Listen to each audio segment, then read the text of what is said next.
16h, Brigitte Lahaie, Sud Radio.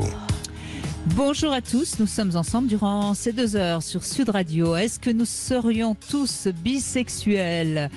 Eh bien, au siècle dernier, déjà, Freud évoquait la bisexualité psychique, ce qui signifie que chacun d'entre nous se construit à la fois grâce à des images masculines et à des images féminines. Alors, ensuite, j'aime bien cette notion, c'est Jung, le fameux psychanalyste qui a défini cela. Chez chacun de nous, il y a une part masculine. Donc, chez chaque femme, cette part masculine est appelée animus et chez chaque homme, cette part féminine est appelée anima. D'ailleurs, Jung allait jusqu'à dire que nous choisissons notre partenaire en fonction de notre anima et de notre animus. Comme si on choisissait, en ce qui me concerne, par exemple, comme si je choisissais un homme qui serait très proche de mon animus. Tout ça, c'est sur le plan psychique. Mais lorsqu'on parle de bisexualité, on pense souvent au désir de faire l'amour avec un homme quand on est un homme ou avec une femme quand on est une femme. Et à ce moment-là, on pourra parler de bisexualité. Et c'est vrai qu'il y a de plus en plus de jeunes ados qui revendiquent cette bisexualité. Je vous propose que Philippe Parlin nous éclaire sur ce sujet parce qu'il y a déjà de nombreuses années, il nous éclairait sur la question du genre, sur le fait que peut-être il fallait sortir de cette sexualité trop normée et qu'au fond, parfois, les femmes ont envie d'être celles qui dominent et les hommes ont envie d'être passifs. Vous, qu'est-ce que vous en pensez ? Est-ce que vous vous sentez bisexuel ? En tout cas, je vous invite à venir nous rejoindre et pour ça, vous nous appelez au 0826 300 300. Bonjour Philippe Parlin. Bonjour Brigitte.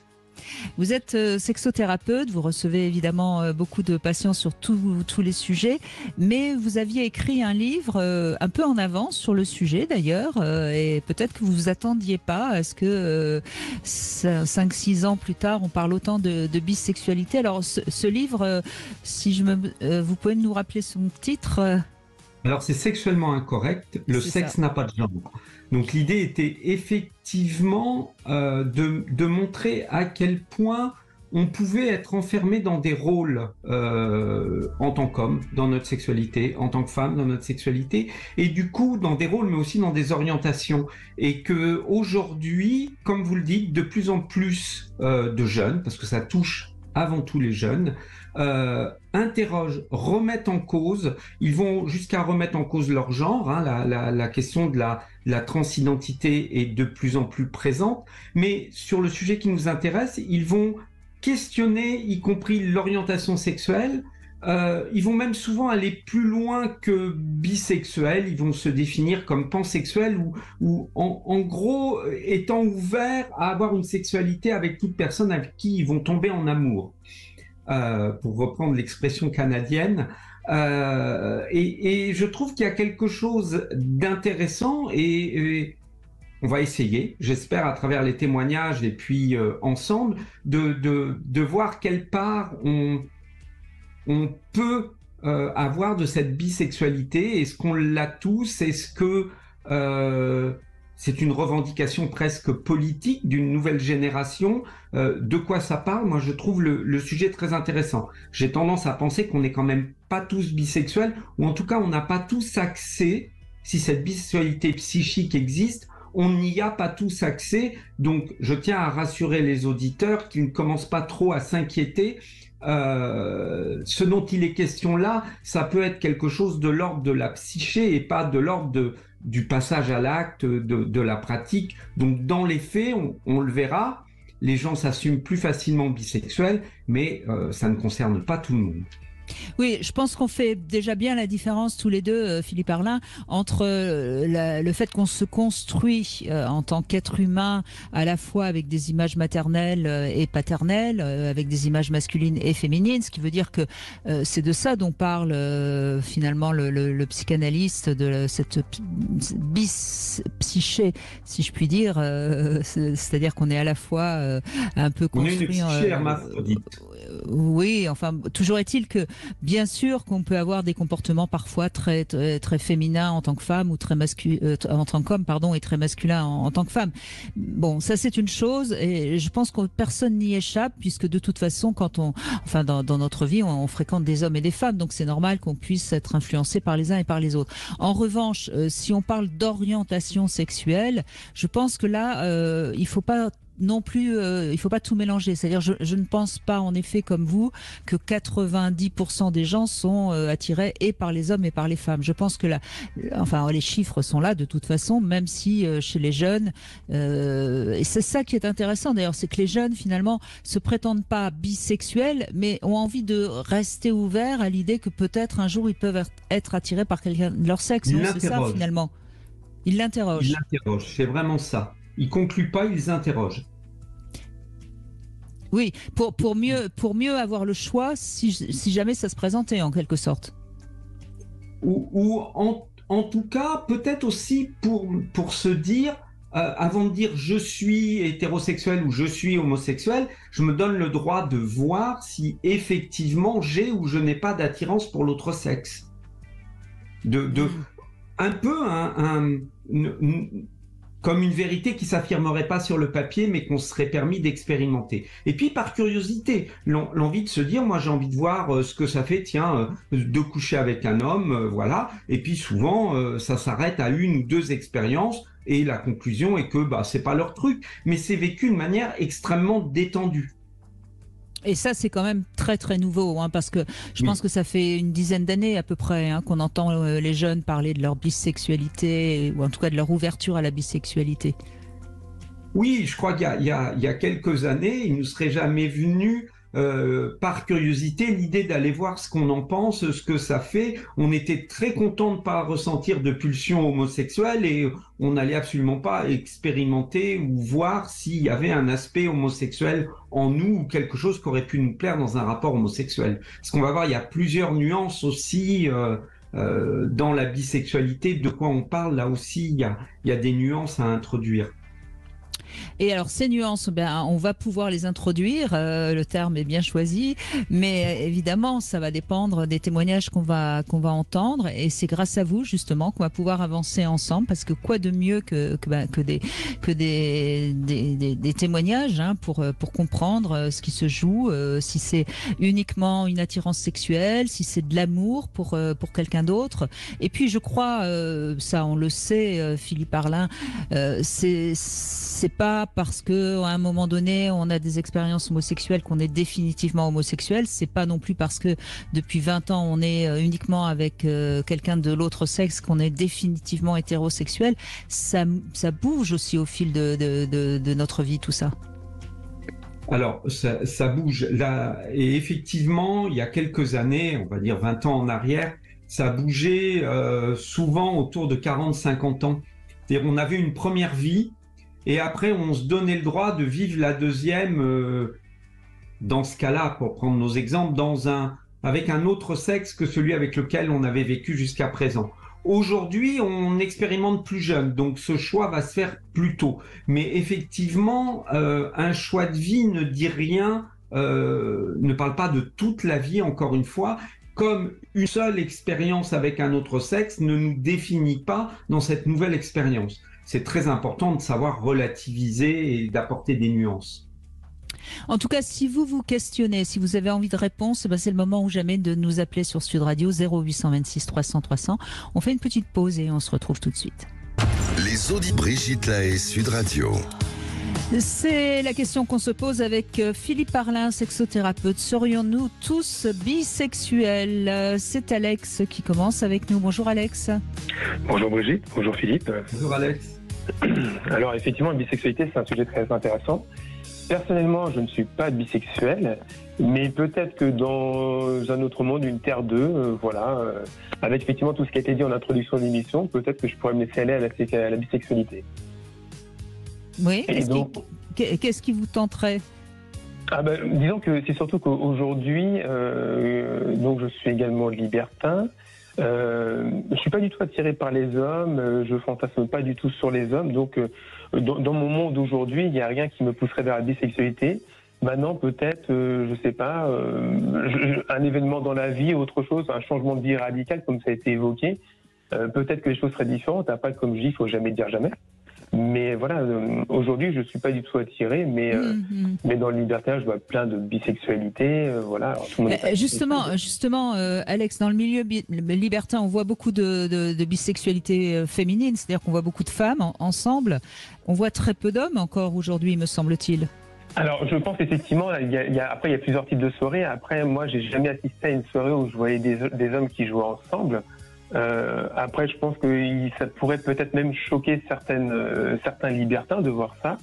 Par contre, ça m'est déjà arrivé de faire des trios avec des hommes bisexuels et avec une partenaire, voilà, à trois, faire un trio homme-homme-femme. Et moi, personnellement, ça m'a jamais gêné. Ça m'a jamais gêné. Même peut-être que l'homme avait des regards pour moi. Mais moi, j'étais tellement focalisé sur ma partenaire que je ne faisais pas attention. C'est ma partenaire après qui me disait qu'il me dévorait des yeux. J'ai jamais fait attention. Et puis très bien, si je peux plaire à un autre homme, après tout, pourquoi pas. Mais ce qui est intéressant, je trouve, Philippe Arlin chez Alex, c'est qu'on voit qu'il n'est pas bloqué par ça. Il n'est pas à la limite, si un homme lui caresse les fesses, je pense que ça, vous sautez pas au plafond. Non, il n'y a pas de souci. Après, maintenant, s'il veut, peut-être que ça me mettrait mal à l'aise s'il voulait aller beaucoup plus loin et tout ça. Après, je veux dire, dans le jeu. Voilà, il peut y avoir un regard, il peut y avoir quelque chose. Bon, voilà, c'est comme ça, c'est tout. Faut accepter.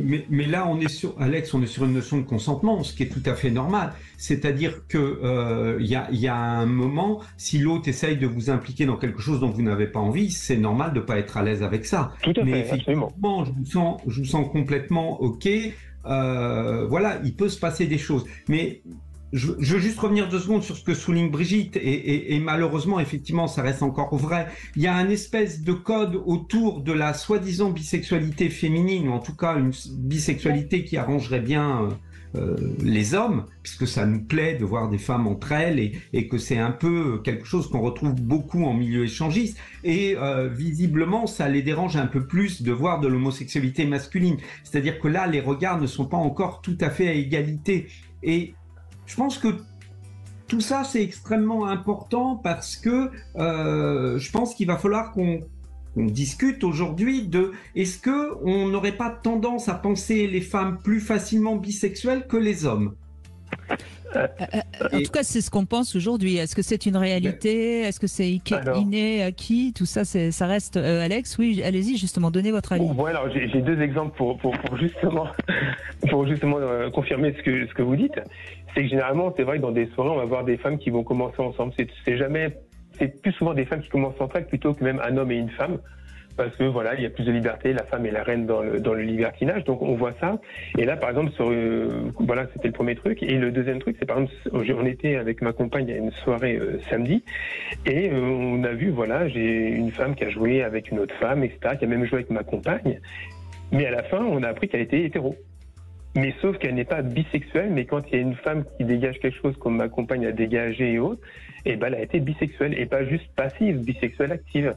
Donc comme quoi il y a des personnes qui se disent absolument pas bisexuelles, et puis sur une occasion deviennent le temps d'un moment bisexuels, mais se revendiquent hétéro. Et ne sont pas forcément attirés par les autres femmes dans d'autres soirées.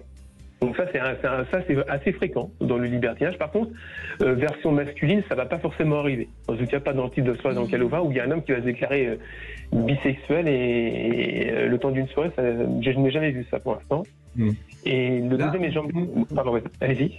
Non, je vous en prie, Alex, mais là, on voit bien, et vous avez tout à fait raison de le signaler, que là, c'est juste une pratique sexuelle qui, de fait, si on doit mettre un nom dessus, relève de la bisexualité, mais c'est juste une pratique sexuelle l'espace d'une soirée, et c'est pas quelque chose qui définit ces femmes, c'est-à-dire qu'elles sont en amour avec un homme, elles vivent avec un homme, si elles cherchent un partenaire pour vivre, ça sera un homme, mais elles ne s'interdisent pas sexuellement d'avoir une relation avec une autre femme. Et effectivement, est-ce que c'est de la bisexualité? Est-ce que ça n'en est pas? Ça dépend de quoi on parle. Et c'est là que je dis qu'il y a plein de niveaux. Avoir du sexe avec quelqu'un du même sexe que nous n'est pas forcément, si c'est juste une aventure comme ça, une vraie bisexualité. Absolument. Et le deuxième exemple que j'avais, c'était plutôt sur mon exemple à moi. Donc ça fait maintenant 17 ans que je suis avec ma compagne. Et on est donc libertin depuis 2016. Et avant de commencer le libertinage, moi j'ai toujours adoré le fantasme de pouvoir jouer avec deux femmes, de voir deux femmes entre elles, comme beaucoup d'hommes. ce fantasme-là est très présent. Et moi, comme ça a été dit en introduction, je suis toujours parti du principe que les femmes sont bisexuelles, plus facilement bisexuelles que les hommes. Parce qu'on accepte finalement dans les films porno, érotiques, tout ça, on voit plus souvent des femmes qui jouent entre elles que des hommes qui jouent entre eux. Et à chaque fois, l'exemple que je dis, alors qui est peut-être arriéré, façon de parler, c'est que moi, je me souviens quand j'étais plus jeune, on voit toujours dans la rue des copines bras dessus, bras dessous, en train de se taquiner proches. Par contre, entre mecs, on n'était jamais en train de se donner la main, bras dessus, bras dessous, pour se balader. Pareil, l'image que je donne, c'est qu'on voit plus souvent des femmes aller faire les boutiques de lingerie que des hommes aller s'acheter des boxers ensemble. Et ça, je vous dis, là, j'ai 47 ans bientôt, donc ça, c'était à une autre époque. Et donc, je me suis toujours dit, les femmes, les soirées pyjama entre hommes et entre femmes, c'est des soirées qui sont totalement différentes. Et effectivement, moi, quand on regardait les films pornographiques avec ma compagne, je la voyais aussi attirée un petit peu par les femmes, mais sans plus que ça. Et en fin de compte, j'ai développé son côté bisexuel. C'est moi qui l'ai poussé un peu à la bisexualité en la questionnant, en tatillant un petit peu comme ça, jusqu'au point de l'inscrire sur un site Gliven à l'époque, pour faire des rencontres juste entre femmes où moi j'attendais tranquillement dans mon coin à la maison, il n'y avait rien, et puis c'était de tenter un petit peu, développer un peu ce côté-là, où elle était passive au début et au fur et à mesure elle est devenue active, et puis maintenant elle est totalement bisexuelle, et en soirée c'est homme-femme, et voilà, c'est quelque chose en elle, mais d'elle-même elle n'aurait jamais... vous lui avez donné l'autorisation aussi d'une certaine manière, et elle l'a peut-être fait pour vous faire plaisir. Mais ce que vous dites, je crois que, alors après les temps changent, on s'en rend compte. Mais ce qui est intéressant, je pense, dans ce que vous dites, c'est que d'abord, oui, les femmes sont souvent plus proches les unes des autres, peut-être parce qu'il y a une relation mère-fille qui est très prégnante, et que au fond, le fils à un moment donné s'éloigne de sa mère, donc et c'est pas pour autant qu'il sera proche forcément de son père. Il y a ça d'une part, et puis ensuite je pense que c'est plus impliquant la relation homosexuelle-homme, parce que tout de suite on envisage la pénétration, même si elle n'est pas forcément obligatoire, on est bien d'accord, et donc c'est peut-être plus comment dirais-je, plus inquiétant peut-être pour un homme, la bisexualité. Je sais pas, qu'est-ce que vous en pensez, Philippe Arlin? Moi, je pense qu'il est de toute façon beaucoup plus tabou dans notre société d'être homosexuel pour un homme. C'est un peu comme si on dit toujours, on invisibilise la sexualité lesbienne, mais c'est parce que ça nous dérange moins, puisque dans la mesure où ça va nous exciter, nous, en tant qu'hommes, et hommes virils, hétéros, donc c'est très important, que les femmes aient du désir entre elles ne dérange pas. Par contre, qu'un homme puisse avoir du désir pour nous, ça vient nous questionner, nous, directement dans notre virilité, et c'est dans ce sens-là que c'est encore difficile à percevoir, parce que oui, ça vient questionner notre propre virilité. À tort d'ailleurs, parce que notre virilité n'est absolument pas questionnée là-dedans, mais c'est ce que ça vient questionner. Évidemment. Écoutez, merci beaucoup, Alex. C'était bien agréable de commencer avec vous. Vous avez dit des choses tout à fait intéressantes, et on continue bien sûr avec tous ceux qui ont envie de réagir, de donner leur avis, ou qui se posent des questions et qui ont envie qu'on les aide à trouver la réponse. 0826 300 300. On se retrouve tout de suite. Et Sud Radio. Et c'est le livre de Philippe Arlin, Sexuellement incorrect, le sexe n'a pas de genre, qui nous a donné un petit peu l'idée de cette émission aujourd'hui. Serions-nous tous bisexuels? Et on a déjà eu le témoignage d'Alex, tout à fait intéressant et assez révélateur des mouvements sociétaux qui habitent notre pays. Et on va continuer avec Suzy, qui je crois est assez ouverte aux femmes. Bonjour Suzy. Bonjour Brigitte et bonjour Philippe. Bonjour. Ah oui, alors je suis ouverte aux femmes, tout à fait. Oui, c'est vrai que l'expression est un peu... Je suis ouverte aux femmes, oui. Et en fait, je pense que je l'ai toujours été, mais je pense qu'avec le temps, je me rends compte à quel point, paradoxalement, mon discours est assez nuancé. C'est-à-dire que je suis ouverte aux femmes, et tout en même temps, plus le temps passe, et plus je me rends compte à quel point je suis très certainement, d'un point de vue strictement sexuel et dans la façon que j'ai de prendre du plaisir, très très très hétérosexuel.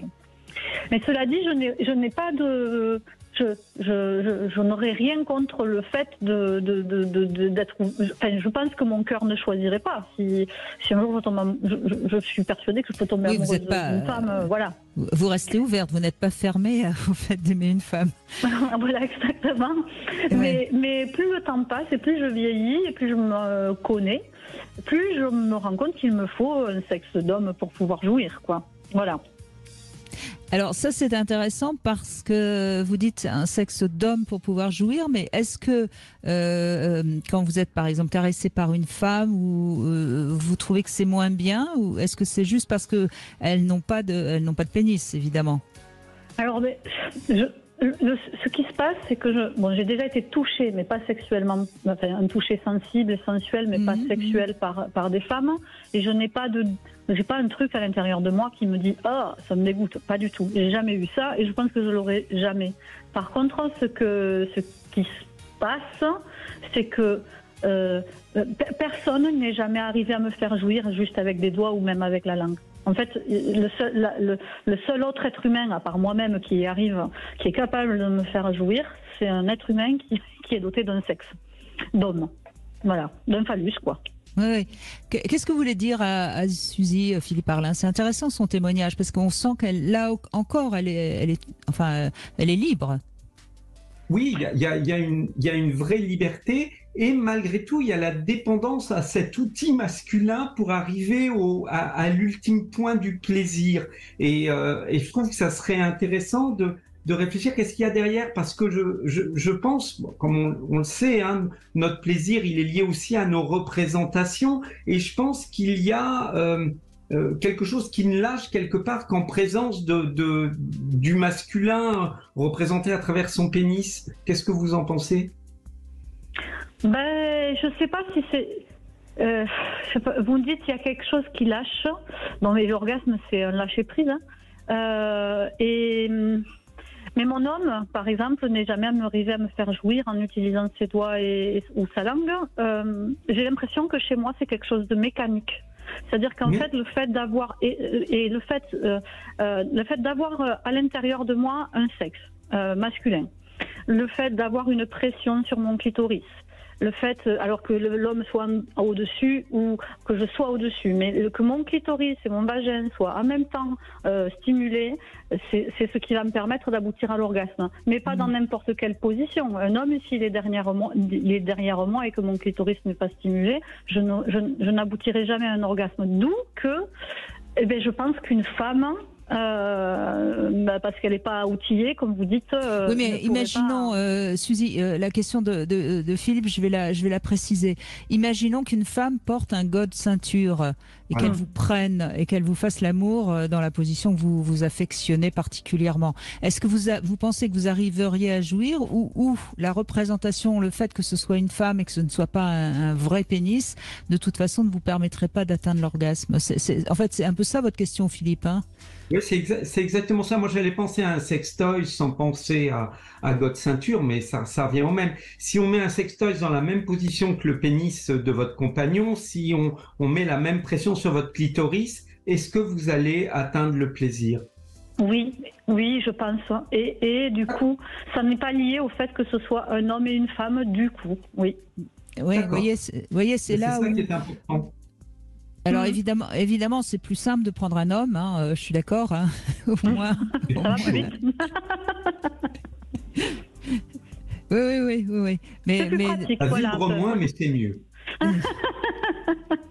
Mais j'ai une amie qui est homosexuelle et qui m'a dit non, mais Edith, quand tu dis que tu es vraiment purement hétérosexuelle parce que tu ne prends du plaisir qu'avec des hommes, elle m'a dit non, mais ça c'est une croyance hétéronormée. Et je regarde et j'ai fait mais non, c'est juste que je connais mon corps et que je sais comment j'arrive à avoir des orgasmes. Voilà, même moi si j'utilise que mes doigts, je n'y arrive pas. Même moi vis-à-vis de moi-même. Donc j'ai vraiment la sensation qu'il y a quelque chose de très mécanique, mais pas quelque chose qui se situe au niveau du cœur ou au niveau émotionnel. Je n'ai pas de fermeture avec mon cœur aux femmes en fait, voilà. Mécanique, moi je dirais pas tout à fait ça. Je pense, ouais, vous êtes d'accord, Philippe. Hein, je pense que vous avez besoin de vous sentir prise et c'est ça qui fait que vous lâchez et que du coup l'orgasme arrive. Mais c'est pas mécanique parce que Est-ce qu'il y a quelque chose de... Moi, j'ai vraiment une question très pratique et concrète. Je crois que vous avoir déjà entendu dire, Brigitte, que une femme vaginale ou une femme clitoridienne, ça n'existait pas vraiment, que de toute façon, ça vient toujours du clitoris, mais que peut-être anatomiquement, ça vient plus près du vagin. Enfin voilà. Est-ce que ça pourrait vouloir dire que je suis quelqu'un qui est plus vaginal que clitoridienne, puisque moi, une stimulation juste clitoridienne ne me déclenche pas d'orgasme. Alors, pour l'instant, j'aurais déjà envie de répondre. Et ensuite, on peut penser quand même que dans votre cas, c'est aussi une stimulation au niveau du col de l'utérus, peut-être, qui provoque l'orgasme. C'est-à-dire que vous avez peut-être besoin d'être prise quand même assez profondément et avec assez d'intensité. Donc, bien sûr que les racines du clitoris jouent leur rôle, mais je pense pas que. Enfin, j'ai plutôt l'impression que c'est ça. Je sais pas ce que vous en pensez, Philippe. Ben, moi, je l'entends aussi exactement comme ça. C'est-à-dire que s'il y a jouissance, ça peut être effectivement au niveau du col, hein, parce que c'est là que ça va se passer. Et donc, ça nécessite en gros une sexualité plus, j'allais dire, sportive, plus tonique. Quand on va être sur une difficulté au niveau du clitoris, ça peut être intéressant, même pour des femmes qui sont clitoridiennes. Des fois, il y a besoin d'une stimulation sur la face interne du clitoris. Donc, c'est pas forcément contradictoire, mais effectivement, je pense que votre jouissance, elle a besoin d'être accompagnée par quelque chose au niveau du col. D'accord. Alors, on peut l'appeler vaginal si on veut, on peut pas forcément chercher à mettre de nom. Merci pour ces précisions anatomiques, je suis désolée. Non, mais attendez, on est là pour ça, hein. On est là pour répondre à toutes les questions. Il n'y a pas de tabou sur Sud Radio et c'est vraiment important parce que ça va vous permettre d'autant plus de vous ouvrir puisqu'on a commencé votre témoignage avec ce terme, on va le terminer comme ça. Eh bien, je vous remercie pour mon ouverture et de fermer mon témoignage avec une ouverture. Et ben voilà. Merci beaucoup, Suzy. Merci beaucoup. Mais voyez, c'est intéressant parce que vous êtes libre, quoi. Après, le corps, il fonctionne d'une certaine manière. On a tous notre mode d'emploi, mais au moins, vous êtes libre. Et ça, c'est quand même très nouveau, je trouve, aujourd'hui. Je pense qu'il y a 20 ans, on n'aurait pas ce genre de témoignage aussi facilement, non, Philippe Herlin? Vous qui faites cette émission avec moi depuis le début. Je trouve qu'il y a un vrai questionnement avec une véritable ouverture sur à la fois ce qui est ressenti dans le corps, sur les expériences qui sont faites. C'est vrai que c'est un discours qui est, on va le dire, qui est plutôt nouveau et ça fait plaisir à entendre. Merci beaucoup, Suzy. Merci à vous. On continue avec Marie à qui je pose 3 questions intimes et qui en posera une ensuite à Philippe Herlin. Bonjour Marie. Bonjour Brigitte. Bonjour Philippe. Alors, bonjour, si Marie. on met un totalement hétérosexuel sans totalement homosexuel, vous mettez quel chiffre en ce qui vous concerne? 50 étant 50-50. Alors, attendez, reprenez, c'est un peu technique. Vous m'avez dit Oui. Bon, on met 1, vous êtes 100% hétérosexuel. On met 100, vous êtes 100% homosexuel. Si on met 50, vous êtes 50% bi, 50% non, homo, oui, 50% alors non, c'est hétéro. 1 quoi. 1 pour totalement... ouais. Ouais, totalement hétéro, très bien. Eh bien, c'est votre réponse. Deuxième question, est-ce que votre première fois s'est bien passée? Ah oui, très bien. Ah, ça fait plaisir de temps en temps d'entendre ça. Oui, programmé, choisi. C'était un acte qui, technique, comme on décapsule une bouteille, c'était fait et après on pouvait boire tout son sou, voilà. D'accord, très bien, très bien. Et troisième question, est-ce que vous aimez les jouets intimes? Oui. Et lequel aurait votre préférence? Alors, moi, je n'aime pas tout ce qui est à pile et à moteur. Tout ce qui fait et qui vibre, je déteste. Par contre, tous les jouets en matière, en silicone, voilà, ça, c'est super chouette. Voilà. D'accord. Eh bien, je vous laisse poser une question à Philippe Herlin, il vous écoute. Moi, je peux trouver une femme très séduisante. Je peux, dans la rue ou dans un magasin, regarder les fesses, envisager sa poitrine, mais pour autant, je ne vais pas avoir de désir sexuel. Donc, je m'estime 100% hétéro. Est-ce que c'est juste ? Je trouve ça complètement juste et il n'y a même pas à en douter. Je pense que de pouvoir regarder, c'est peut-être, peut y avoir 10 000 choses dans ce regard qui n'est pas une pulsion sexuelle qui parlerait de bisexualité cachée. Dans ce regard, peut y avoir une espèce de forme de jalousie. Je me compare à cette femme, elle est bien foutue, comment est sa poitrine, parce que nous, on peut le faire aussi par rapport à d'autres hommes. L'idée de se comparer, c'est quand même quelque chose qui existe. Et puis, on peut être sensible à l'esthétique de l'autre. Oui. Il est tout à fait normal de regarder une autre femme ou un autre homme parce qu'il y a une plastique masculine et féminine qui est belle, et il ne faut pas confondre le regard sexuel qui ne devrait se porter chez les hommes hétéros que vers les femmes et chez les femmes hétéros que vers les hommes, alors qu'on peut vraiment avoir un regard en disant « dis donc, qu'est-ce qu'elle est belle, qu'est-ce qu'elle est bien foutue, qu'est-ce qu'elle est jolie », et pour autant, le fait qu'elle soit jolie ne vous donne pas envie d'aller fouiller dans sa culotte. Exactement. Moi, j'apprécie, je regarde comme si je regardais une œuvre d'art. Je l'apprécie, je la caresse du regard, mais ce n'est rien de sexuel. Et on est tout à fait d'accord. Je vous rejoins sur ça. Et ce qui montre bien que vous n'avez pas une tendance homosexuelle inconsciente bloquée, parce qu'à ce moment-là, vous ne pourriez pas regarder une femme parce que ça vous mettrait mal à l'aise. Oui. Donc ça prouverait même bien que vous êtes vraiment hétérosexuel. Oui. Voilà. Merci Marie. Comme quoi il y en a. Je vous en prie. Bonne émission. À bientôt. Merci Marie. Allez, on fait une petite pause. On revient avec vos témoignages, vos questions. 0826 300 300. Philippe Arlin est avec nous. N'hésitez pas. Profitez-en. 16h, Brigitte Lahaie, Sud Radio.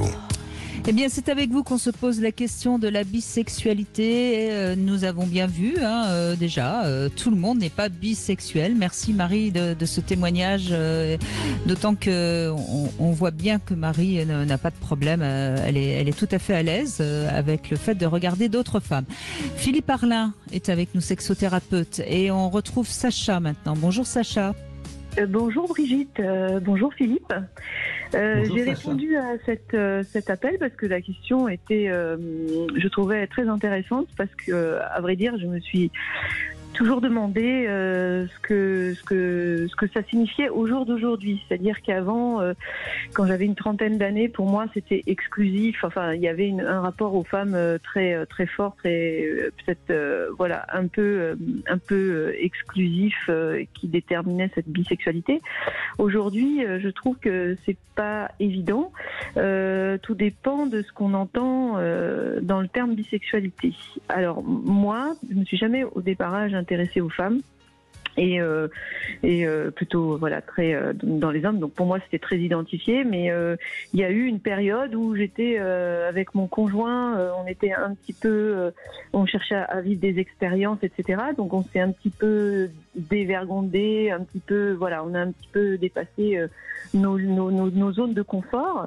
Et du coup, je me suis un peu plus ouverte sur les femmes, donc à mon grand étonnement. Et puis à un moment donné, on a eu une période où ça allait pas trop entre nous, on n'avait pas trop de bonnes relations et de rapports. Et je me suis surprise à m'intéresser davantage aux femmes, et je me suis mise sur un site de discussion en ligne avec que des femmes. Et je me suis surprise à m'intéresser à l'une d'entre elles. Et alors, en plus, il n'y avait pas de visage qui était mis, mais c'était plutôt certaines parties de son corps. On ressentait une certaine élégance chez cette femme, une certaine sensualité. Et ça m'a intéressée, ça m'a interpellée. Du coup, j'ai beaucoup dialogué avec elle, et je me suis surprise à m'attacher à cette personne et à me dire, mon Dieu, qu'est-ce qui se passe, et j'ai eu très peur, parce que je me suis dit, mais ça se trouve, je vais tomber amoureuse. Et si je tombe amoureuse, ça veut dire quoi? Est-ce que ça veut dire que je ne serai plus avec mon conjoint et qu'il faudra que je change de bord? Et du coup, j'ai stoppé net, parce que j'ai eu vraiment peur. Je me suis vraiment fait peur toute seule. et j'ai arrêté tout de suite. Et là, je me suis demandé finalement, là est venue toutes ces interrogations en disant, je ne suis pas, déjà je voulais me dire que je n'étais pas bisexuelle, parce que pour moi bisexuel c'était être avec une femme pleinement, c'est-à-dire qu'on pouvait aussi vivre ensemble, etc., ce genre de choses. Et en fait, je n'arrivais pas à me dire que je pouvais avoir les deux en choisissant. Et petit à petit, en fait, en allant faire des petites expériences par parcimonie, je me suis rendu compte que je pouvais avoir beaucoup d'attrait pour les femmes. Sauf que je dépasse pas trop certaines limites parce qu'en fait, je me demande ce qui se passe en fait si je vais un peu plus loin. Je vois bien que finalement, en pensant partir d'un postulat où je n'avais pas d'attrait et que j'étais hétéro, point, ça s'arrêtait là, je m'aperçois que non. Et autour de moi, les femmes qui ont évolué avec moi sur toutes ces années sont un peu dans le même état d'esprit. Il y en a qui ont été un peu plus loin, d'autres un peu moins. Mais cet état d'esprit, du coup, d'être dans une espèce de liberté d'expression avec l'autre, et quel que soit cet autre, et du coup, d'aller expérimenter des choses. Alors, du coup, je me suis dit, mais du coup, c'est quoi être bisexuel alors, du coup ? Est-ce que c'est consommer la relation ? Est-ce que c'est pas la consommer ? Oui, mais vous êtes vraiment sur, je trouve, sur le cœur du sujet, Sacha, parce que c'est vrai que avoir une relation sexuelle avec une autre femme, oui, c'est une chose. Aimer une autre femme, c'est encore une autre chose. S'assumer et habiter et vivre officiellement avec une autre femme, c'est encore une autre chose. Philippe Arlin, je vous laisse répondre. Allez-y. Exactement, je crois qu'on pourrait presque écrire les différents degrés de la bisexualité entre l'expérience d'un soir avec une personne de même sexe qui, je pense, ne nous définit absolument pas comme bisexuel, c'est juste une expérience sexuelle de cet ordre-là. L'attirance que vous exprimez dans votre témoignage pour d'autres femmes, une attirance qui peut même aller jusqu'à un bouleversement un peu psychique, voire la peur de tomber amoureuse, qui est là dans, j'ai envie de dire, une vraie liberté sexuelle, aussi bien avec les hommes qu'avec les femmes, donc une vraie bisexualité dans le sens des pratiques sexuelles. Et puis après, comme vous le dites, Brigitte, il y a les 2 degrés plus haut, et c'est ceux-là qui, pour moi, définissent vraiment la personne bisexuelle. C'est est-ce que je m'autorise à aimer une femme ? Parce que j'entends beaucoup d'hommes qui peuvent avoir des relations avec d'autres hommes, mais il est absolument impossible, voire même de les embrasser ou de tomber amoureux ou d'avoir quelque chose.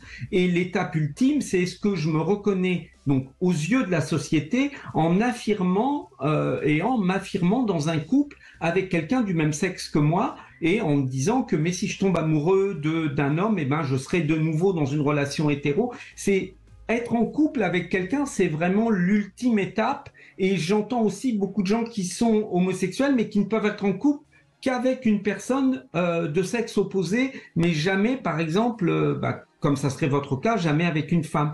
Donc, voilà, il y a plein de nuances, et c'est pour ça qu'il faut vraiment se sentir libre et faire attention à ce qu'on dit. Quand on parle de bisexualité, on a l'impression qu'on a tout dit, mais au fin de compte, on ne dit rien. C'est important de voir à quel niveau et de quoi on parle.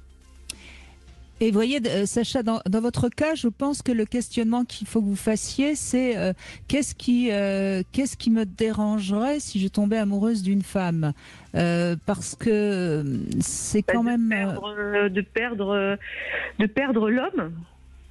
Non. Quelque part, de perdre cet attrait, cette exclusivité que j'ai pour l'homme, en fait. D'accord, mais vous pouvez très... Oui, de changer. Complètement. Vous pouvez très bien être amoureuse d'une femme et vivre avec un homme, ou enfin, vous voyez, c'est pas parce que vous tombez amoureuse d'une femme que vous ne pourrez plus tomber amoureuse d'un homme, par exemple. Oui, mais du coup, ça me paraît compliqué les 2 en même temps. Ah, ça s'appelle le polyamour, oui. Pour moi, ça me paraît compliqué. Mais à moi, je parle de... Oui. C'est-à-dire que vous aimez, vous tenez à votre relation avec votre homme et vous ne voulez pas la mettre en danger. Donc peut-être que ça serait le même questionnement si vous aviez peur de tomber amoureuse d'un autre homme. Oui, mais tout à fait. Mais si je m'autorisais à tomber amoureuse d'un autre homme, ça voudrait dire que je suis en partance de celui avec qui je suis, ou que inconsciemment il y a déjà un cheminement de fin. D'accord. J'imagine.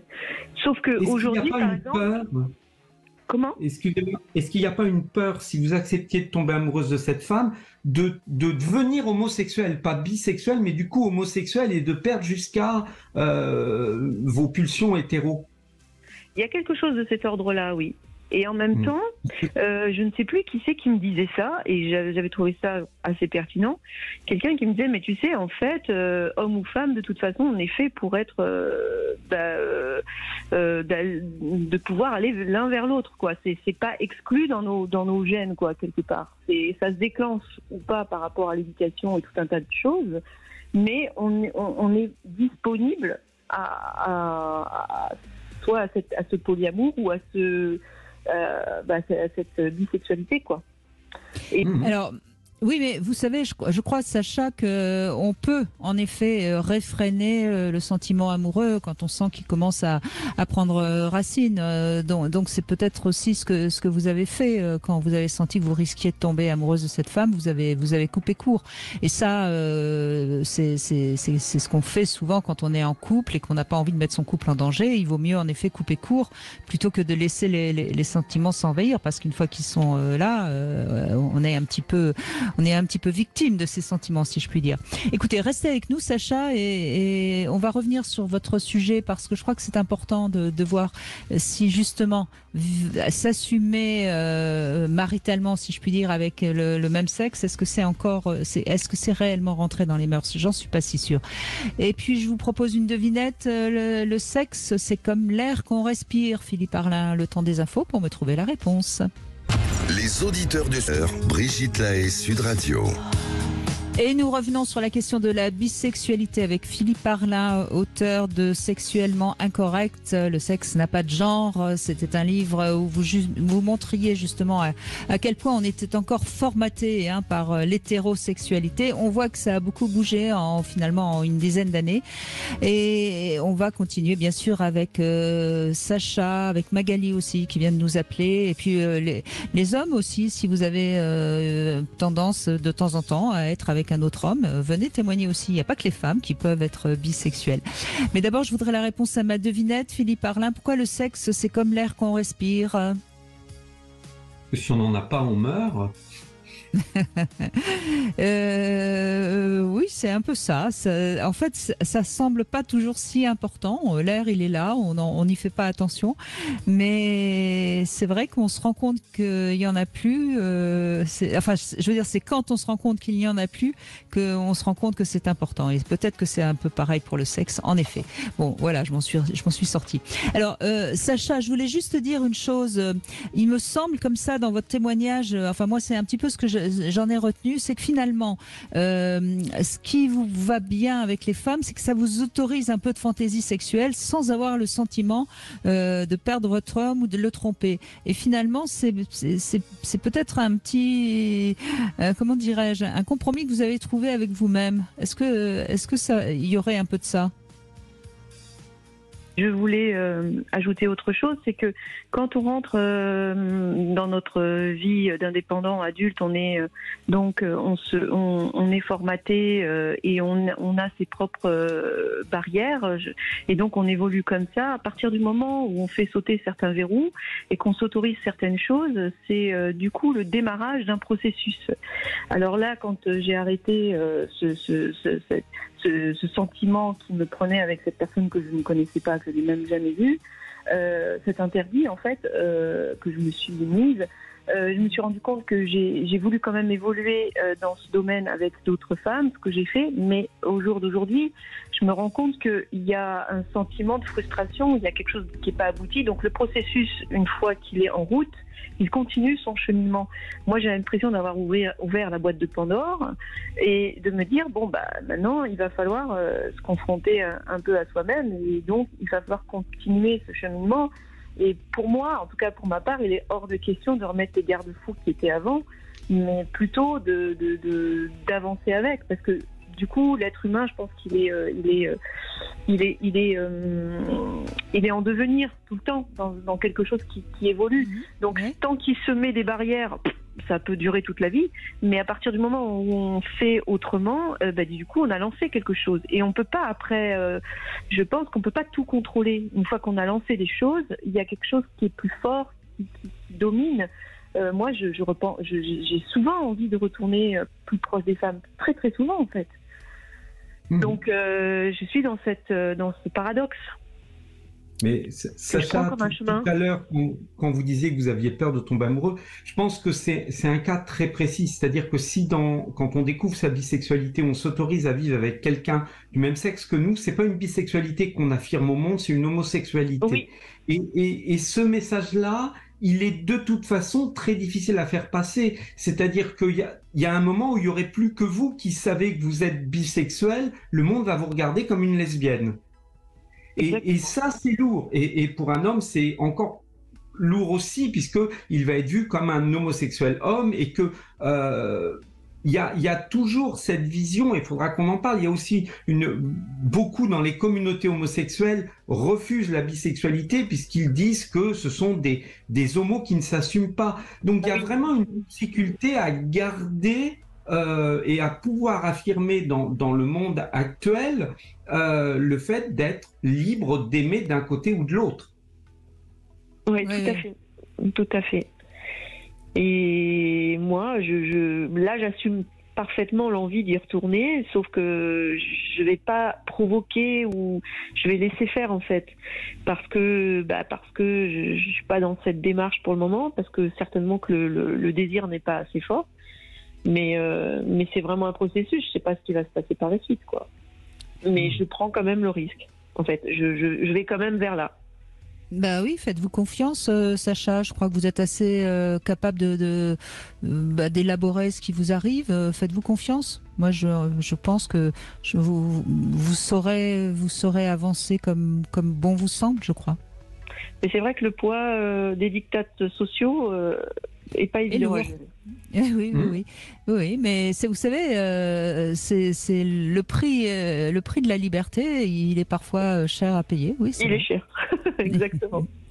Merci beaucoup en tout cas de ce témoignage, Sacha. Merci beaucoup. Alors Magali, vous semblez-vous peut-être plus dans une bisexualité sexuelle, mais c'est tout. Bonjour Magali. Bonjour Brigitte. Bonjour à votre invité. Oui, bonjour. J'écoutais Sacha. C'est vrai que je me retrouve aussi, n'empêche, dans son témoignage, parce que je trouve que quand on se définit bisexuel, on a toujours une dualité en nous, vraiment, que ce soit au niveau du mode de vie, de l'entourage, s'assumer soi. Comme on dit, la liberté, c'est un prix, mais c'est vrai. Moi, je sais que la bisexualité, je la connais, mais vous voyez, j'aime pas le mot bisexuel. Bisexuel, ça voudrait dire deux. Alors que dans notre corps, dans notre esprit, on n'est pas moitié-moitié. On a quelque chose en nous qui nous attire vers quelque chose et des racines qui font qui on est. Vous voyez, c'est pour ça que moi, je trouve, quand je me dis je fais l'amour avec les femmes, je préfère dire que je suis flexible. Voilà. Je trouve que c'est un mot plus joli qui arrondit les choses plutôt que de se définir dans un espèce de mot, parce qu'en fait, je pense que moi, si j'ai eu au départ, en tout cas, énormément de réticence avec les femmes, parce que ça ne se fait pas. Moi, je suis née dans les années 70, donc ça ne se fait pas. Les copines, c'est bien, mais enfin, main dans la main, ça se fait pas. Enfin, rien ne se fait, quoi. Et puis au regard parfois, alors je vous cache pas, des pornos où en fait il y avait des femmes entre elles qui se faisaient des choses, je me disais waouh, si vraiment des femmes se font ça entre elles, mon Dieu que ça a l'air bon. Et puis au fur et à mesure des années, avec la vie avec mon compagnon, l'envie d'oser, de découvrir, de curiosité, à un moment donné on passe à l'acte et la première fois qu'une femme vous embrasse, parce que oui, vous laissez faire. Moi je trouve que y a quelque chose, on laisse faire, comme si on n'assumait pas. Même si on est là pour ça, on sait, on se laisse faire, comme disait Sacha tout à l'heure. Et du coup, la première femme qui vous embrasse, vous avez une sensation, vous semblez défaillir le temps d'un instant, parce que vous découvrez en fin de compte quelque chose de totalement différent, qui ne se met pas en compétition avec l'homme. Ça, c'est important de le dire. Une femme, c'est le plaisir d'une femme, l'homme, c'est le plaisir d'un homme, et les deux combinés. Et quand donc on se laisse un peu faire, voilà, vous pouvez lâcher prise sur le plaisir et vraiment vous découvrir à l'intérieur de vous. Et puis moi, il y a quelque chose qui m'a énormément plu quand j'ai découvert les femmes, c'est qu'en fait, entre femmes, on a un plaisir, on a un pouvoir énorme sur les hommes. Voilà. Si vous offrez à un homme un petit côté homosexuel entre deux femmes et vous le laissez vous regarder, ça c'est sûr qu'il va en découdre, vous allez lui insuffler une espèce de piquant rapport à je veux m'affirmer en tant qu'homme. Vous allez voir les filles, vous allez vous embrasser, mais moi je vais arriver et vous le trouvez tout excité. Et ça, ce pouvoir-là que vous avez entre femmes sur les hommes, je le trouve tellement jouissif, vraiment, vraiment, vraiment. Et puis, dernière chose sur laquelle je voulais rebondir, parce qu'il n'y a pas eu beaucoup d'hommes qui ont témoigné, à part celui du départ. Je me rappelle plus de son nom, Alex, je crois, c'est ça. Absolument. Voilà.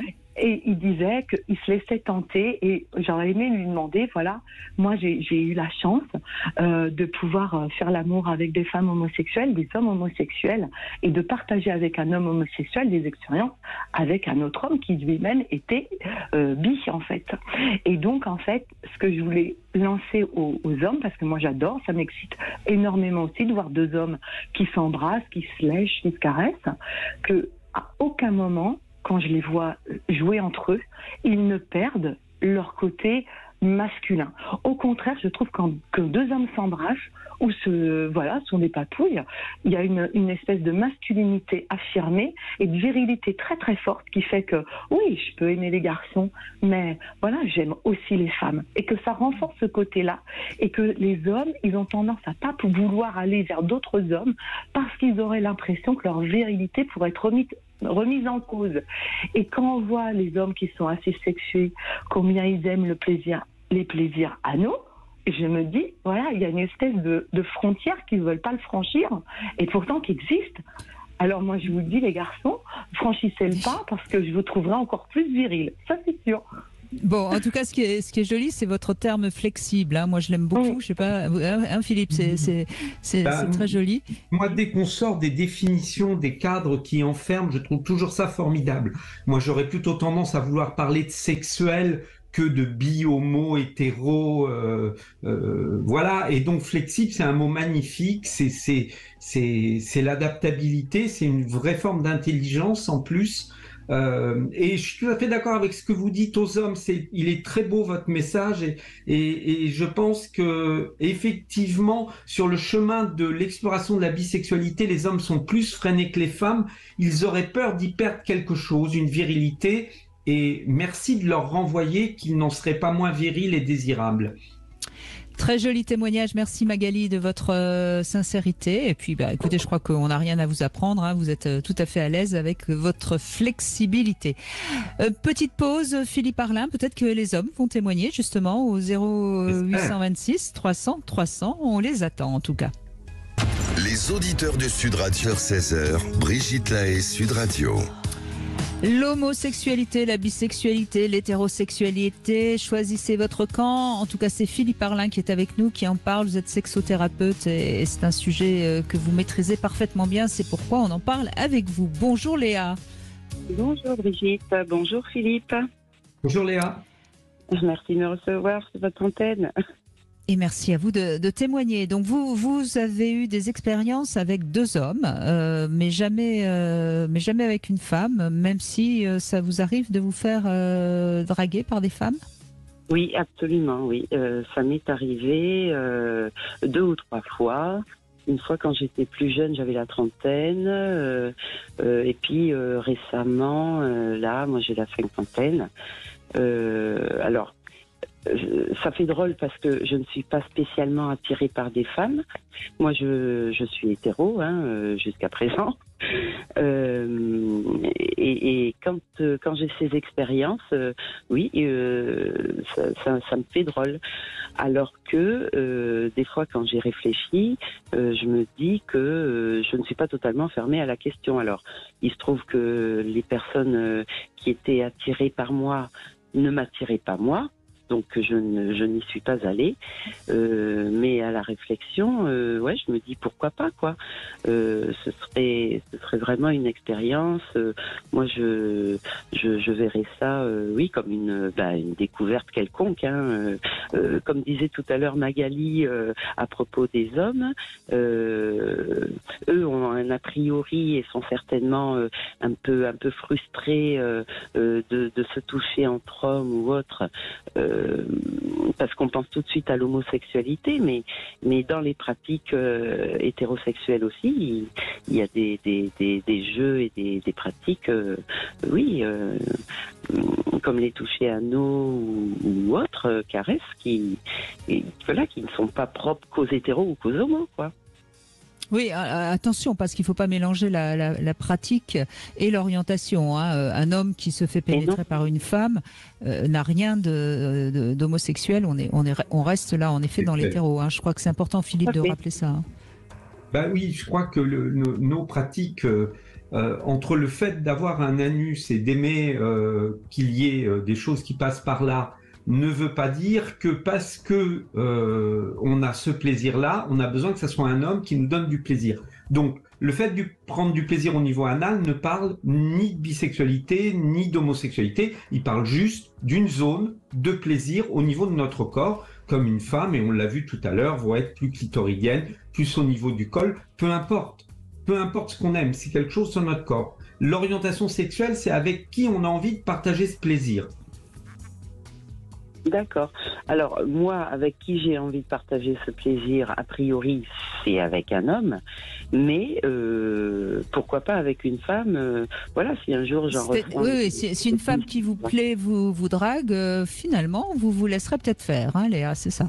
Alors, peut-être. À voir, oui. Je n'en ai aucune idée, du coup, je ne peux pas vous partager d'expérience puisque je n'y suis pas allée encore, mais je ne suis pas totalement fermée à la question. Au moins par curiosité, on va dire. Pas par orientation, je ne sens pas... voilà, moi, je ne sens pas spécialement d'attirance pour les femmes, bien qu'il y en ait que je trouve charmantes, etc. Mais voilà. Oui, mais là encore, c'est intéressant votre témoignage, parce que ça veut dire que vous êtes certainement quelqu'un d'assez libre sexuellement. Vous avez tenté des expériences, peut-être, je sais pas moi, un peu de SM soft ou de libertinage, puisque j'ai bien entendu que vous aviez été aussi avec 2 hommes. Donc pourquoi pas l'expérience avec une femme? Et là, on est plus dans une curiosité sexuelle finalement que dans ce que je pourrais appeler une attirance pour éventuellement d'autres femmes. Il me semble, Philippe Arlin, c'est plus et je crois que c'est ça une jolie curiosité. Aujourd'hui, c'est cette curiosité, cette liberté de pouvoir être curieux de tout cela sans justement se sentir enfermé derrière tout de suite dans une définition. C'est ça. Et c'est ça qui est bien. Oui, c'est ça qui est bien, un petit peu comme vous disiez en début d'émission à propos des jeunes, alors est-ce qu'ils savent exactement toujours s'ils sont bi ou homo ou... Ah bah pas encore, ils vont le découvrir au fil de leur vie, il faut du temps. Mais ne pas s'enfermer dans quelque chose. Ne pas s'enfermer dans quelque chose, non, c'est vrai. Et puis en plus, je suis à une période de ma vie où, oui, je suis libre, je peux me permettre et j'ai envie d'aller voir. Donc, qui sait? Écoutez, c'est la vie qui... Vous savez, Léa, je crois que dans votre témoignage, vous montrez bien que quelque part, il y a une ouverture. Et puis après, dès qu'il y a une ouverture, en général, les événements arrivent. Mais ce que je trouve intéressant depuis tout à l'heure, Philippe Arlin, finalement, c'est qu'on voit bien qu'il y a vraiment maintenant un tabou qui est tombé. C'est pas parce qu'on va faire l'amour avec quelqu'un de son sexe que obligatoirement on va se retrouver avec cette étiquette un peu homo, quoi. Oui, et ça c'est bien. Je pense que c'est surtout tombé du côté féminin. Ça serait bien d'avoir quelques témoignages qui nous confirment que si ou pas c'est tombé du côté masculin, parce que je pense que là, on n'est pas encore à égalité et que c'est pas... Je pense que ça ne se joue pas de manière aussi facile pour les hommes. Oui, c'est évident. Oui, Léa, allez-y, je vous en prie. Ce que j'allais dire, c'était par rapport à mon expérience avec 2 hommes. Ils se connaissaient, eux, tous les deux. Et pendant notre rapport, eux ne se sont jamais touchés. Alors, est-ce que je ne sais pas le traduire. Est-ce que les hommes a priori ont peur de cette confusion, même s'ils se touchent, et qui se caressent juste pendant ce moment-là et puis plus du tout ultérieurement ou quoi. Je ne sais pas, mais c'est vrai que c'est étrange. Côté masculin, ils sont un peu plus fermés. J'ai l'impression que les femmes vont plus facilement, se toucher. Moi, ça m'arrive d'embrasser des copines sur la bouche. C'est pas courant, mais ça arrive. Cela dit, il y a des cultures, notamment en Russie, où les hommes s'embrassent sur la bouche. Donc ça, c'est quand même, ça dépend aussi des cultures. Mais c'est vrai, pour l'instant, on le remarque. Alors on va voir. De toute façon, on va continuer. On a beaucoup d'appels en fait, Philippe Arlin. Donc c'est un sujet qu'il fallait vraiment traiter. Et je propose que, exceptionnellement, on va zapper le Love Conseil puisqu'on va donner la parole à tous ceux qui nous appellent sur Sud Radio 0826 300 300. On fait une petite pause. Merci Léa. Et puis on continue avec vos témoignages. Merci de tous de réagir. Merci Léa. Vous 14h-16h, Brigitte Lahaie, Sud Radio. Philippe Arlin, sexothérapeute, est avec nous et nous évoquons donc la bisexualité. Philippe Arlin, on a lancé l'appel, ça y est, les hommes répondent. Et on va commencer par Christophe qui est avec nous. Bonjour Christophe. Bonjour Philippe. Oui. Merci. Je disais que... Oui, allez-y, merci de témoigner. Oui, je pense que beaucoup attendent d'entendre des hommes depuis tout à l'heure, j'entends ça, mais c'est vrai que on arrive enfin dans une époque où ça devient moins tabou, parce qu'avant on avait un peu de mal de dire qu'on trouvait un homme beau ou qui nous attire, quoi. C'était un petit peu compliqué parce qu'on avait peur du jugement des gens, je pense, ou du regard des autres par rapport à cette méfiance, on avait peur, je pense, c'était ça, et puis qu'aujourd'hui on commence à avancer dans le temps et que les gens s'ouvrent un peu plus et qu'on a plus de liberté à exprimer comme quoi, parce que je suis hétéro et j'ai le droit de dire que je trouve un homme beau et que j'aurai le droit de... Pourquoi je pourrais pas avoir une attirance vers un homme, mais c'est vrai que de le dire à une radio c'est une chose, mais de le dire en vrai c'est une autre. Et des fois c'est vrai qu'on se bloque. Et c'est pas une question de perdre sa virilité ou c'est vraiment, je pense que c'est le peur de l'inconnu. C'est ça qu'on a vraiment, je pense que tant qu'on n'y a pas goûté, on ne peut pas savoir. Je sais pas si on peut le dire comme ça, mais c'est toujours dur je sais pas, pour un homme, pas forcément un homme, mais c'est peut-être très dur pour nous d'assumer, de se dire que on est hétéro, mais on peut avoir une attirance vers un homme. Alors, c'est intéressant parce que vous dites 2 choses différentes. Vous dites, moi, ça m'arrive de trouver un homme beau. Est-ce que pour autant, ça provoque chez vous une excitation ? C'est pas ce que, pour l'instant, vous nous l'avez pas vraiment dit.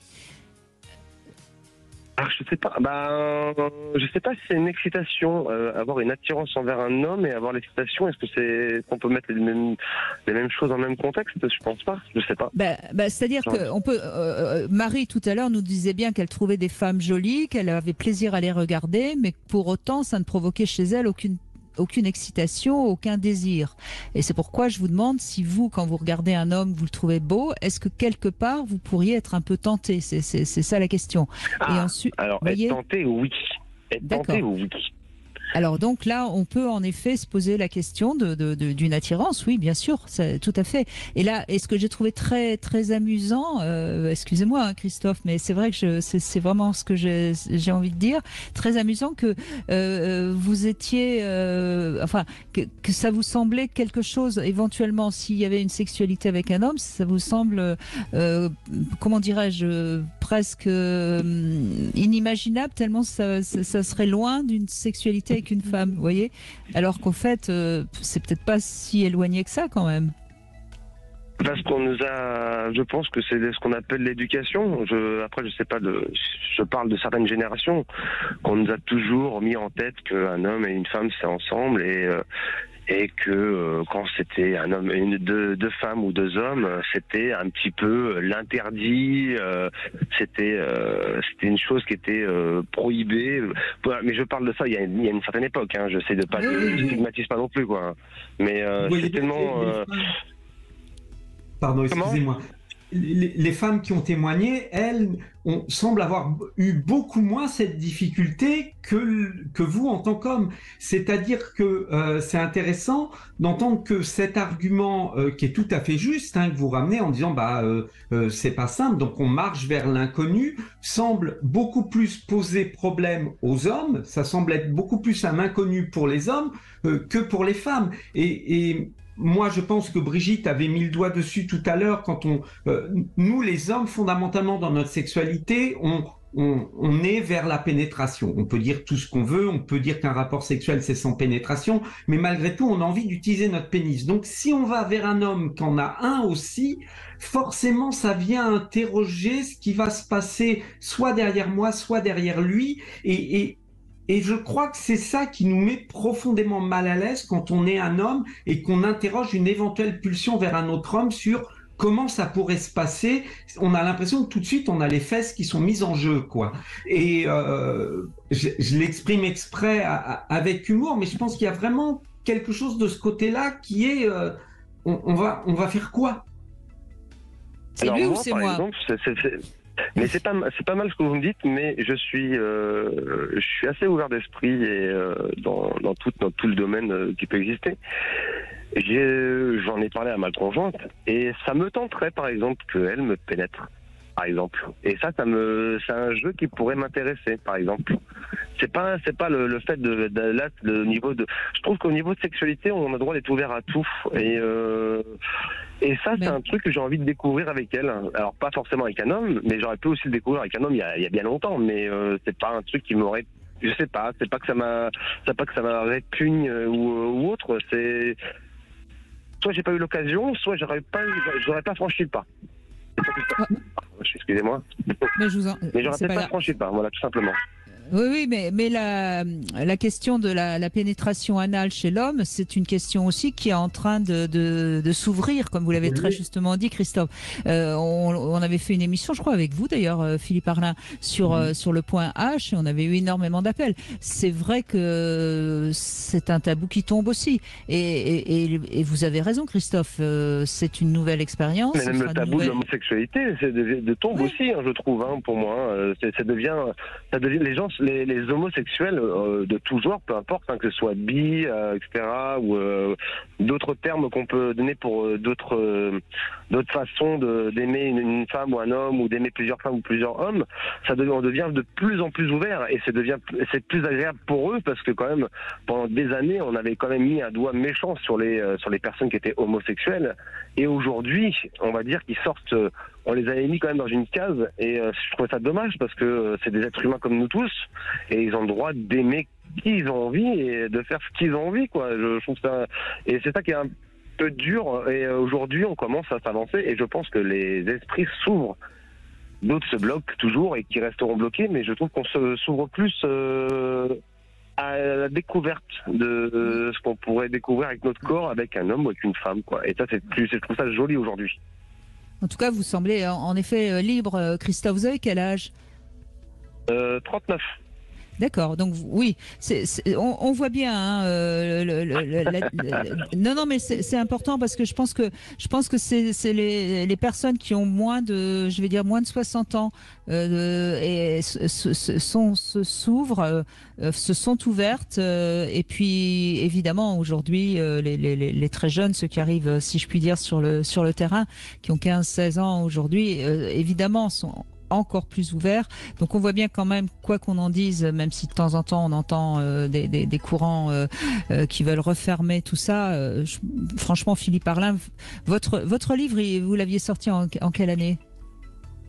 Bonne question, je crois que c'était 6 ou 7 ans. Oui. Ça a bougé en 6 ou 7 ans, franchement. Oui, il y a vraiment des tabous qui se lèvent et je suis complètement d'accord sur le fait que c'est en train de bouger. Et vous n'y êtes pas pour rien non plus, Brigitte. Je pense que toutes les réflexions qu'on permet aux gens d'avoir autour de ça participent d'un questionnement qu'ils ont déjà à l'intérieur d'eux et oui, les choses sont en mouvement. Ça peut être de la curiosité, des nouvelles expériences ou autre chose. Mais oui, je pense que les choses s'ouvrent, elles sont moins rigides, moins prédéfinies, moins enfermées. En tout cas, Christophe, merci de votre témoignage et puis bravo pour votre ouverture d'esprit également. Merci beaucoup. Merci Christophe. Et puis c'est François maintenant qui est avec nous. Bonjour François. Oui, bonjour Brigitte, bonjour Philippe. Bonjour François. Écoutez, j'ai entendu que vous aviez des difficultés à avoir des témoignages d'hommes. Alors je me suis dit, je vais quand même appeler. C'est gentil. Merci François. On avait besoin de vous. Ah, voilà, je sais, c'est ce que j'arrête pas de dire à ma femme. Bon, blague à part, moi j'ai 60 ans. J'ai 60 ans et au plus loin que je me souvienne, même quand j'avais 12 ans, début du collège, on va dire, j'ai toujours été attiré par les filles, mais je regardais beaucoup les garçons également. Donc pour moi, ça n'a jamais posé de problème, si vous voulez, je me sentais aussi bien attiré par les deux. Alors c'est quand même une période, il y a plus de 40 ans, je veux dire 48 ans même, c'est quand même une période où l'homosexualité, aussi bien masculine que féminine, n'était absolument pas, je veux dire, bien vue. Et puis c'était caché de toute façon, puisque ça a toujours existé. Et donc moi, vers l'âge de 17 ans, j'ai connu mes premiers rapports avec des filles et j'ai connu mes premiers rapports avec des garçons à l'âge de 20 ans, quand j'ai commencé à travailler sur Paris. Là, j'étais tout seul, donc j'étais beaucoup plus libre. Donc là, ça fait quand même 40 ans en arrière. C'est une époque où il n'y avait pas non plus, il n'y avait pas d'internet, il n'y avait pas de téléphone portable, il n'y avait pas de réseaux sociaux. Donc pour trouver des partenaires, c'était pas toujours évident, c'était un peu au hasard, quoi, voilà. Des regards échangés dans des lieux, voilà, ou des lieux de drague, comme on disait, des lieux de drague. Par la suite, après, moi, je me suis marié, mais j'ai toujours eu des rapports avec des hommes, malgré que je me sois marié, j'ai des enfants, et même encore aujourd'hui, j'ai des rapports avec des hommes. En sachant que, si vous voulez, j'ai fait du libertinage avec mon épouse, mais que mon épouse sait que je suis bi, que je suis attiré par les hommes, mais ça, elle ne le tolère pas. Elle ne peut pas me voir avec un homme. Pour elle, c'est impossible. Alors après, c'est comme ça. Elle est hétéro à 100%. Elle n'est pas du tout attirée par les femmes, même dans les milieux libertins. Donc c'est un peu compliqué parce que je suis un peu déçu. J'aurais aimé qu'elle accepte mon côté bi et qu'on puisse s'amuser tous ensemble, mais bon, c'est comme ça. Et pour dire aujourd'hui, c'est vrai que la bisexualité féminine est beaucoup plus admise, puisque j'ai pu le voir dans les clubs libertins, voir deux femmes ensemble, ça choque absolument personne, mais je n'ai jamais vu deux hommes ensemble dans un club. Voilà. Alors, dans 20 ans peut-être. Dans 20 ans, ça sera quand mon ami 20 ans a accepté la bisexualité féminine ou des femmes qui vivent ensemble, c'est aujourd'hui hyper toléré. Les hommes, c'est toléré, mais il y a quand même encore quelques petites difficultés, des petites remarques. Mais je pense que dans 20 ans, tout ça, ça sera derrière. Il y aura certainement d'autres problèmes dans 20 ans. Mais on verra. Mais c'est vrai que, cela dit, François, je trouve que le libertinage est quand même un petit peu, alors je vais pas dire macho parce que c'est un mot trop fort, mais il y a quand même quelque chose un peu de cet ordre-là. C'est même si les hommes sont très respectueux des femmes, ils ont quand même, ils ont quand même le pouvoir, je trouve. Oui, vous avez raison, je pense. Oui. Et alors après, il y a les saunas gays, etc., où là, on peut voir des hommes ensemble, mais donc deux hommes ensemble dans les clubs libertins, c'est peut-être pas encore pour tout de suite. Non, je vous dis, moi, je pense pas avoir une vingtaine d'années. Après, on a fait des soirées privées, donc on était peut-être une quinzaine de couples avec quelques hommes en plus. Alors, ce qui était marrant, si vous voulez, c'est que bon, moi, on était inscrit sur un site libertin comme beaucoup, hein, voilà. Et moi, je cachais pas lorsque je discutais avec des personnes en disant bon, on organise une soirée, est-ce que vous voulez venir? Alors, ils nous demandaient nos tendances sexuelles, bien sûr. Donc, moi, je disais mon épouse est 100% hétéro, moi, je suis bi, mais c'est pas une obligation. Je disais toujours, ce n'est pas une obligation, c'est un plus, voilà. Mais voilà, je n'oblige personne à venir vers moi. Et certains hommes, se disant hétéro 100%, des fois, en cachette, venaient me voir au moment de prendre la douche, parce que bon, on prend des douches régulièrement, forcément, et ils profitaient qu'on était que tous les deux pour, vous voyez, soit avoir une pratique sexuelle avec moi, quoi. On va pas rentrer dans le détail, mais voilà, c'était... Et aussitôt qu'ils entendaient du bruit de quelqu'un qui arrivait, ils arrêtaient, quoi. Vous voyez, c'était un peu caché. Bon, moi, ça me faisait tout le temps sourire, mais bon, qu'est-ce que vous voulez, c'était comme ça, quoi. Voilà. Mais voilà, c'est vrai que ça se cache dans le milieu libertin, effectivement, ça se cache, encore. Ouais. Ben, merci. Après, oui, allez-y François. Allez-y. Oui, je disais, pardon. après j'entendais une dame qui témoignait et qui disait qu'elle aimait les hommes virils et qu'elle disait c'est pas parce que vous êtes bi que vous n'êtes pas viril. Alors moi par contre j'ai toujours été attiré par des hommes virils. Alors j'ai rien contre les hommes efféminés, hein, mais même dans le milieu, même par rapport aux femmes, j'aime une femme un peu, j'aime une femme, j'aime pas un peu les excusez-moi l'expression, mais un peu les faux folles, quoi. Vous voyez, c'est pas du tout mon style, je suis pas attiré par ce style de femme. Et les hommes, c'est pareil. Moi, j'aime un homme viril, j'aime un homme sportif, je serais plus attiré par un rugbyman, si vous voulez, que par un danseur étoile, vous voyez. C'est un peu plus ça, quoi. Mais après, c'est mon choix. Je veux dire, j'ai rien contre les autres, hein, soyons clairs, mais je reste quand même sur le côté viril. Je pense que dans l'esprit de certains, c'est pas parce qu'on est bi qu'on est forcément oui, bien sûr. Bien sûr. Ah. Philippe Arlin, oui, allez-y. Juste vous rappeler, François, quand vous disiez, mais parce qu'on a le même âge, donc je me permets de ramener ça. Je suis Verseau. Quand on avait 18-20 ans, dans les films porno, il y avait une scène d'homosexualité féminine. Oui, bien sûr. On a toujours eu. Donc, c'était pas tabou à l'époque. C'est-à-dire que tout ce qui était un peu piloté par les hommes, ça faisait partie du fantasme masculin et donc on projetait assez librement sur les femmes on appelait ça quelque chose de saphique à l'époque, les plaisirs saphiques. Mais c'était tout simplement voir des femmes faire l'amour entre elles. Alors on avait toujours à la fin de la scène un homme qui arrivait pour ramener le pénis et les femmes dans le bon droit. Mais il y a toujours eu quand même un regard plus autorisé, donc dans des films qui étaient quand même faits pour être regardés par des hommes, sur une homosexualité féminine. Le fantasme des hommes, souvent, c'est quand même de faire l'amour avec deux femmes, bien que des fois ils n'en soient pas capables. Déjà avec une, des fois c'est difficile. Mais si vous voulez, c'est vrai que ça fait partie du fantasme des hommes. Alors à l'époque, effectivement, dont vous parliez, c'était encore des cinémas porno. Il n'y avait pas non plus. Si on voulait voir un film pornographique, il fallait aller au cinéma. Hein. Donc c'était pas forcément facile non plus. Mais effectivement, vous avez tout à fait raison. Je veux dire, c'était ce qu'on voyait dans les films, même encore maintenant, aujourd'hui. Mais même par exemple. Mais vous savez, François, quand on regarde tout ce qui est d'ordre érotique, que ce soit des tableaux ou des films, les films noirs et blancs pornographiques des années du début du siècle dernier, on voyait déjà des femmes ensemble. Hein, donc ça fait quand même partie. Ça fait quand même partie de l'érotisme et de la sexualité. Deux femmes ensemble, ça n'a jamais. Je pense que ça a toujours fait partie quand même de l'érotisme. Alors que deux hommes ensemble, c'est pas tout à fait la même chose. En tout cas, merci François de cette liberté, de ce ton et puis d'être venu à notre secours, François. Allez, on fait une petite pause et on va conclure par Lily qui nous a appelé également. À tout de suite. Brigitte Lahaie, Sud Radio. Philippe Arlin est avec nous, sexothérapeute. On évoque aujourd'hui donc la bisexualité. Justement, je ne vous ai pas posé la question dans votre cabinet, Philippe Arlin. C'est une question qui revient, une interrogation qui vous est posée parfois? Alors, c'est pas une question dans le sens les gens viennent à cause de cette problématique, mais c'est quelque chose qui va être abordé par mes patients. C'est-à-dire qu'ils vont assez librement, certains, me dire qu'ils ont exploré, qu'ils vivent une forme de bisexualité, mais ça n'est pas une raison de venir me voir, ça ne semble pas poser de problème. On en parle, mais on ne vient pas me consulter pour ça. D'accord. Eh bien, Lily va conclure notre émission aujourd'hui avec son témoignage qui certainement aussi est intéressant puisque je pense que votre compagnon a une nouvelle attirance en effet. Hein. Allez-y, Lily. Bonjour Brigitte, bonjour monsieur. Je vous appelle parce que je suis en couple depuis 10 ans, j'ai 39 ans, lui 37. Donc j'ai toujours aimé les femmes et donc j'ai toujours été un switch, on va dire, malgré le diktat des lesbiennes qui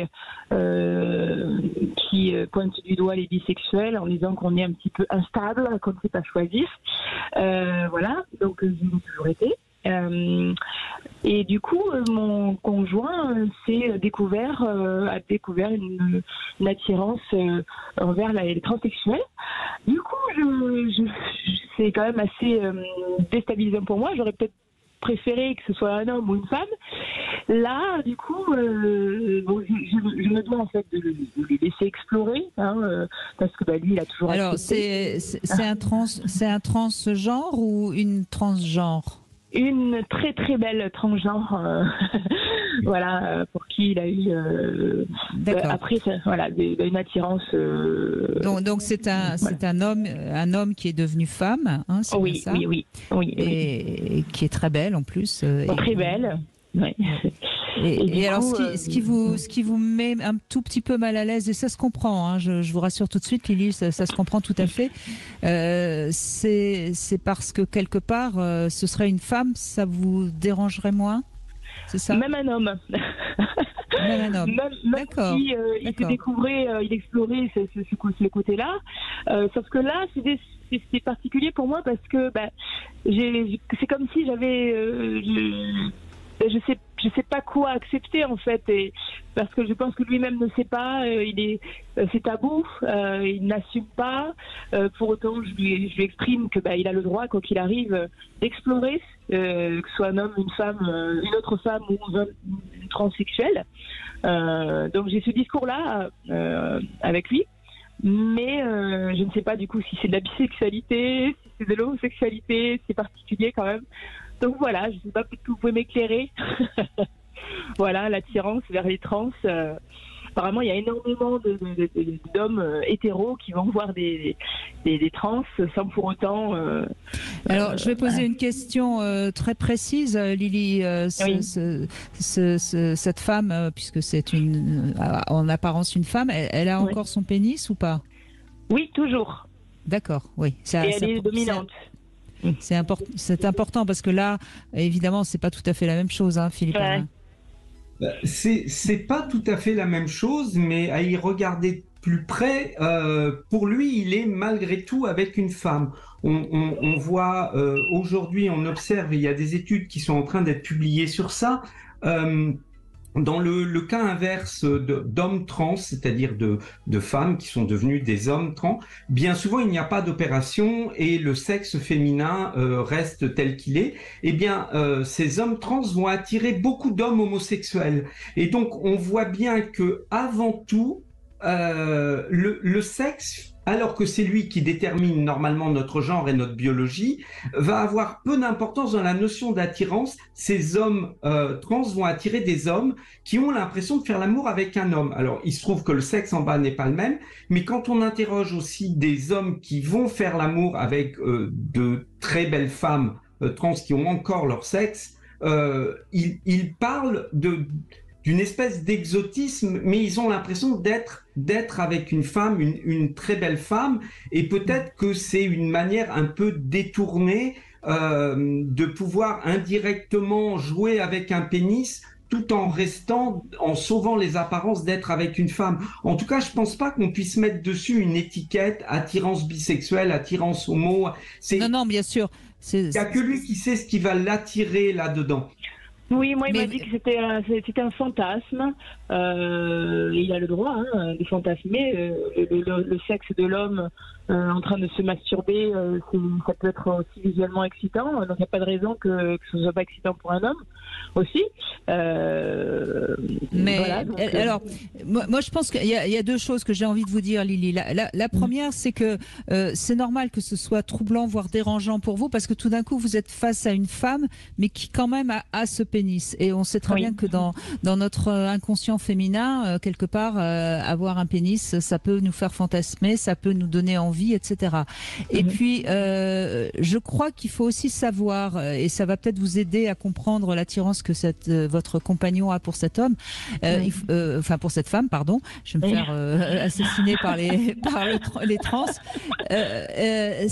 Chez chaque homme, là c'est la psychanalyse qui le dit, mais c'est quand même, elle a parfois des pistes intéressantes. Il y a le fantasme que sa mère aurait eu un pénis. Et donc, il peut y avoir comme ça une attirance pour cette femme qui, quelque part, répond à cette fantasmatique enfantine qu'il a pu avoir, vous voyez. Donc, je crois qu'il faut accueillir ça et pas vous inquiéter parce que c'est pas ça correspond à des fantasmes qui sont des fantasmes très complexes, très compliqués. Donc accueillez-le, et je crois qu'il n'y a pas j'espère que ces deux explications que je vous donne peuvent vous aider. Oui, merci beaucoup. Après, c'est vrai que notre sexualité a changé, clairement. Il n'y a plus de préliminaires, c'est très, ça va direct.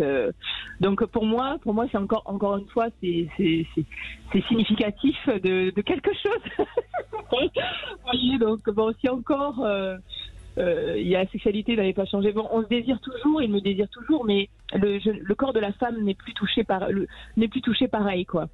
Voilà. Oui. Donc ça c'est quand même un peu plus embêtant quand même. Ça montre qu'il y a quelque chose qui bouge chez lui et parlez-en ensemble. Et je crois que c'est important là. Philippe Arlin, je vous laisse conclure peut-être. Qu'est-ce que vous pourriez dire à Lily? Moi je le vois comme vous, on est sur une notion de fantasme, on n'est pas sur une notion d'orientation sexuelle. Quand Lily tout à l'heure se posait la question de savoir, on est sur de la bisexualité, on est sur un fantasme, on est vraiment sur quelque chose de spécifique et il faut pas en avoir peur parce que c'est vraiment spécifique à cette fois et faut l'accueillir comme tel. Et on voit bien qu'aujourd'hui, il y a cette curiosité, cette volonté d'expérimenter et qu'on pourra pas toujours mettre des mots dessus. Et c'est peut-être bien qu'on ne puisse plus enfermer les gens dans des cases. La sexualité est peut-être même en train de se libérer des mots qui l'enfermaient. Et donc, moi, je suis plutôt optimiste à entendre tous les témoignages d'aujourd'hui. Et j'ai envie de dire aux gens de s'écouter et de se respecter. À partir de là, tout est possible. Oui, merci à tous, merci vraiment parce que vous avez été sincères et on a vraiment pu parler de l'intimité en toute liberté. Merci beaucoup à vous, Philippe Arlin. Je rappelle le titre de ce livre si vous voulez mieux comprendre encore en quoi notre sexualité, elle est ouverte. Hein. Ça s'appelle Sexuellement incorrect, le sexe n'a pas de genre. Voilà, et puis tout de suite, vous retrouvez évidemment Alexandre Delevan et je n'ai pas dit qui on avait demain, mais je vous le dis tout de suite, c'est Samuel Doc. On va évoquer de la jalousie normale à la jalousie pathologique. Voilà. Et puis je suis sûre que nous aurons également beaucoup de témoignages parce que malheureusement la jalousie, elle est toujours présente dès qu'il y a un peu d'amour. Merci beaucoup Philippe Arlin. À bientôt. Les auditeurs